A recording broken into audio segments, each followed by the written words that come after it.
নমস্কার, আপনার legal services চ্যানেলে আপনাদের স্বাগত।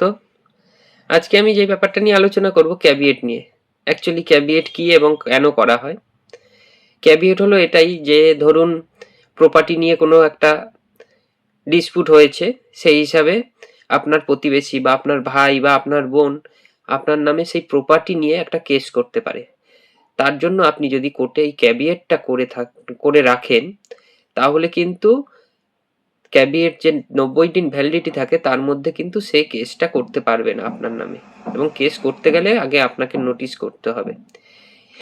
এবং ক্যাভিয়েটটা কেন করা হয়? অ্যাকচুয়ালি ক্যাভিয়েটটা এই জন্যই করা হয়, আপনি নিজেকে সেভ রাখার জন্য বা সেভ করার জন্য আপনি ক্যাভিয়েটটা করতে পারেন। ধরুন আপনি প্রপার্টিটা বিক্রি করতে চাইছেন, কিন্তু আপনার কোনো কারণে মনে হচ্ছে যে এই প্রপার্টির উপর কেউ কেস করতে পারে, তখন আপনি ক্যাভিয়েট করে প্রপার্টিটা কিন্তু বিক্রি করতে পারেন।